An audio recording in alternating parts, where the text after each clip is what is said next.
సర్పంచ్ మీద ఓడిపోయిన ఇంకో వ్యక్తి రాడు.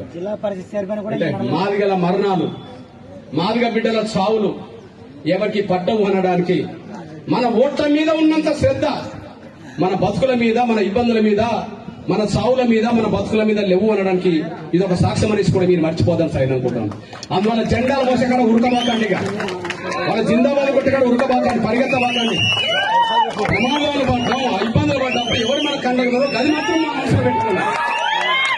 ఈ రేపంతులు వ్యక్తం చేస్తూ ఇప్పటికీ గుర్తు చేస్తున్నా బ్రదర్ సుధాకర్ యాదవ్ ఎమ్మెల్యే గారికి నేను విజ్ఞప్తి చేస్తున్నా సభ నుంచి, దయచేసి ఎక్కడున్నా అసెంబ్లీ జరుగుతున్నా వెంటనే ఒక రోజు వచ్చి ఈ కుటుంబాలను పరామర్శించి వెంటనే ఇందులో దోషులు ఎవరో వాళ్ళను ఖచ్చితంగా అరెస్ట్ చేయమని చెప్పి డిమాండ్ చేస్తున్నారు.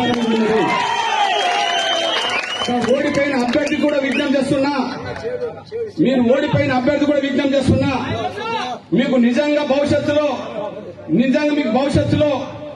ఈ జిల్లాలో ఈ నియోజకవర్గ రాజకీయాలు నిజంగా చేయాలనుకుంటే కనీసం ఆవేదనతో ఉన్న కుటుంబాలను పరామర్శించుకోండి.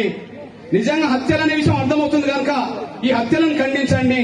ఇందులో దోషులు ఎవరైనా వాళ్ళని అరెస్టేమని చెప్పి మీరు వచ్చి డిమాండ్ చేయండి. అంతేగాని మీరు అసలే పట్టించుకోకపోతే భవిష్యత్తులో మా గ్రామాలకు రావడానికి కూడా మీకు అవకాశం ఇవ్వకుండా పోతామని మా పల్లెలకు రావాలంటే ప్రతి మాదిగ పల్లె ఇది ప్రశ్నిస్తుంది.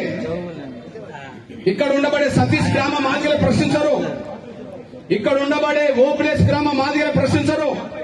మా బిడ్డలు చంపబడ్డప్పుడు మీ టీడీపీ లీడర్లు మా కుటుంబాల దగ్గరికి ఎందుకు పోలే, ఎందుకు ఈ దారుణ హత్యలను ఖండించలే అనే విషయం ఈ జిల్లాలో ఉండబడే ప్రతి మాదిగపల్లె ప్రశ్నిస్తుందని అక్కడికి రానోళ్ళు, మా బిడ్డల చావులను పట్టించుకోనోళ్ళు, మా బిడ్డల హత్యలను పట్టించుకోనోళ్ళు, మా బిడ్డల హత్యలను ఖండించనోళ్ళు, మా బిడ్డలను హత్య చేసే వాళ్ళను శిక్షించమని చెప్పి కోరనోళ్ళు మీరు ఏ పార్టీ లీడర్లైనా మా మాదిగ పల్లెలకు హక్కులేదని చెప్పి నిలదీసే రోజు మర్చిపోతాను. ఏది ఏమైనా వారం రోజులు జిల్లా పరిషత్ చైర్మన్ అదే గ్రామం జిల్లా పరిషత్ ప్రజెంట్ జిల్లా పరిషత్ చైర్మన్ కూడా ఆ ఊరు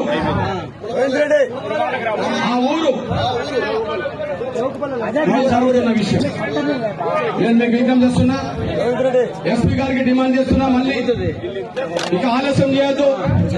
సంతోష్ని వెంటనే బయటకు తీసుకురండి, ఇది హత్య కేసుగా నమోదు చేయండి. ఇంట్లో ఎవరెవరు హత్య కేసులో భాగస్వాములైనరో వాళ్ళందరినీ బయట పెట్టడం కోసం వెంటనే ఒక ప్రత్యేక సిట్ ఏర్పాటు చేయండి. ఇది ప్రమాదవశాత్తు జరిగిన మరణం కాదు, ఆ కేసు నమోదు చేయడమే తప్పు. ప్రమాదవశాత్తు జరిగిన మరణాలని చెప్పి ఎవరు చెప్పారు? ఫిర్యాదుదారులు చెప్పలే, సతీష్ బంధువులు చెప్పలే, తల్లిదండ్రులు చెప్పలే, అదే సమయంలో ఓబులేసు అక్క చెప్పలే. తల్లి ఇక్కడ లేదు, కువైట్ లో ఉన్నది, తర్వాతనే వచ్చేసింది. ఫిర్యాదు చేసిందంటేనే ప్రమాదవశాత్తు జరిగిన మరణాలని వీళ్ళు చెప్పలేదు కదా. మీరే ప్రమాదవశాత్తు రాసుకున్నారు కదా. మీరు రాసుకున్న ఎఫ్ఐఆర్ ని చించేసేయండి. ప్రమాదవశాత్తు అని చెప్పడానికి ఒక ఆధారం చెప్పలేరు మీరు బయటకు వచ్చి, కానీ హత్యలని చెప్పడానికి 10 ఆధారాలు కనిపిస్తున్నాయి. కాబట్టి మీరు ఏ ఎఫ్ఐఆర్ అయితే రాసిన మీ సొంత ఎఫ్ఐఆర్ అయితే అంతే, మీరే ఫిర్యాదు చేసుకొని మీరే రాసుకున్నట్టుగా కనిపించింది తప్ప అది బాధిత కుటుంబాలు చెప్పిన అభిప్రాయానికి అనుగుణంగా అది ఫిర్యాదు కాదు. కాబట్టి ఖచ్చితంగా మర్డర్ కేసు వెంటనే నమోదు చేయాలి. వెంటనే దానికి అనుగుణంగా సాక్ష్యాల్లో భాగస్వామైన సంతోష్ని వెంటనే ప్రెస్ ముందుకు తీసుకురావాలి. సంతోష్ వెంటనే ప్రెస్ ముందుకు తీసుకురావాలి, ఎంఆర్ఎస్ వాళ్ళకు ముందుకు తీసుకురావాలి. ఆయనతో కూడా మేము విచారణ చేస్తాం, ఎక్కడి దాకా వెళ్ళిండు, ఎక్కడి దాకా పోయిండు అనే విషయం, లేదా పట్టుకున్నప్పుడు ఎక్కడ చూసిండు అనే విషయం ఆయనతోటే చెప్పించాల్సి బాధ్యతున్నది. మీరన్నా చెప్పించండి, లేదా ఎంఆర్ఎస్ కన్నా అప్పచెప్పండి, మేమే చెప్పించుకుంటామని మీరు చెప్పించండి, లేదా మాకన్నా అప్పచెప్పండి. మేమేమి కొట్టి చెప్పించాం, మా బిడ్డ కాబట్టి వాస్తవాలు చెప్పమంటాం. మేమేం కొట్టాం, మేమేం తిట్టాం, మేము బెదిరించాం. కానీ మన బిడ్డల మరణాలు నువ్వు ప్రత్యక్షంగా సాక్షి కాబట్టి నువ్వు ఎంతవరకు సాక్షిమో అదే చెప్పమంటాం. వాళ్ళ తల్లే ఆ టైం ఫోన్ చేస్తే ఆ టైం తల్లి ఫోన్ కాల్లో ఉంటది, ఈయన కాల్లో ఉంటది కదా, అవుట్ గోయింగ్ ఉంటది, ఇన్కమ్ ఉంటది కదా. సింపుల్ విషయం. ఇక ఈయన భయపడాల్సిన అవసరం ఏమున్నది? తల్లి ఫోన్ చేస్తేనే పోయిండే అనుకుందాం, ఇక భయపడాల్సిన అవసరం ఏమున్నది? కానీ అట్లా జరగలే. ఖచ్చితంగా పట్టుకోగా చూశాడు. ఆ సమయంలో ఈయన పరిగెత్తుకొని వచ్చాడు. ఆ తర్వాత డెడ్ బాడీలు దొరికినాయి. ఈయన భయం ఏర్పడ్డది. ఆ తర్వాత పోలీసుల కంట్రోల్లోకి వెళ్ళిపోయాడు. ఎస్ఐ కంట్రోల్లో ముందున్నాడు. సిఐ కంట్రోల్ ఉన్నాడు, ఇప్పుడు ఎస్పీ కంట్రోల్ ఉన్నాడు, ఇప్పుడు డిఎస్పీ కంట్రోల్, ఇప్పుడు నేను మాట్లాడే సమయానికి డిఎస్పీ కంట్రోల్ ఉన్నాడు. అంటే దీన్ని బట్టి సంతోష్ కి మొత్తం తెలుసు అనే విషయం కూడా స్పష్టంగా అర్థమవుతుంది. ఇది మర్డర్, డబుల్ మర్డర్ కేసులు, వాళ్ళందరూ నిందితులను శిక్షించాల్సిందే. వాళ్ళని శిక్షించేంత వరకు మాదిగ రిజర్వేషన్ పోరాట సమితి అనుబంధ సంఘాలన్నీ నాతో పాటు ఇక్కడే యుద్ధం చేస్తామనే నేను ఈ జిల్లా దాటి ఎక్కడికి వెళ్ళినా, రేపు ప్రకాశం జిల్లాలో ఒక పెద్ద ఆయన చనిపోయింది, అక్కడికి వెళ్తాను, లేదా విజయవాడకి వెళ్తాను, ఇంకోటికి వెళ్తాను, తెలంగాణ వెళ్తాను, ఇటు బెంగళూరు పోయేది ఉండే రేపు. కానీ బెంగళూరు పోకుండా ఒక చనిపోయిన కాడికి నేను వెళ్తున్నా. ఈ రాష్ట్రంలో నేను ఎక్కడ తిరిగినా, ఈ దేశంలో ఎక్కడ తిరిగినా ఖచ్చితంగా ఈ మటన్ సంబంధించిన డబుల్ మర్డర్ కేసులు మాత్రం వదిలిపెట్టే ప్రసక్తి మాత్రం ఉండదు. నేను మీ బిడ్డను, మీ అన్నం, మీకు తెలుగుదేశం కండువా మీ ఒంటి మీద ఉంటదేమో, మీకు వైసీపీ కండువా మీ ఒంటి మీద ఉంటదేమో, లేదా బీజేపీ కండువా మీ ఇంట్లో తింటామో, నా ఒంటి మీద నల్ల కండువా తప్ప ఏ కండువా రాదు. నా ఒంటి మీద నల్ల కండువా తప్ప ఏ కండువా రానివ్వలే.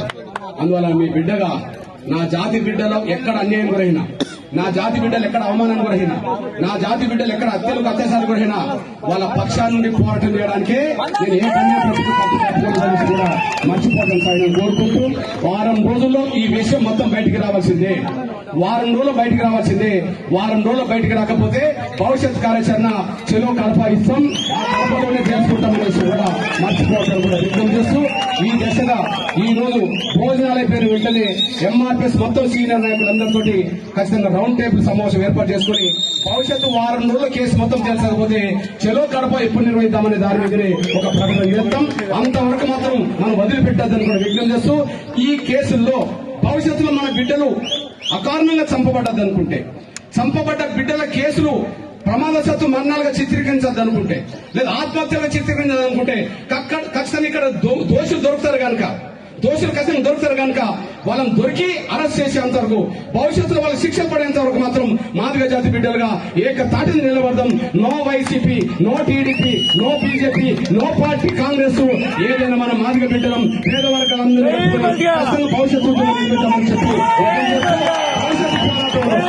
ఈ విషయంలో భవిష్యత్ పాఠంలో అన్న తప్పకుండా మా ఊరు నుంచి ఇల్లు కలిగేటట్టుగా రేపు చెలో కడుపుకి అంటే చెలో కడుపుకు తల్లెత్తమన్న వాళ్ళు ఒకసారి చేతులు ఎత్తాల్సిందిగా ధన్యవాదాలు. జై భీమ్, జై భీమ్. Thank you.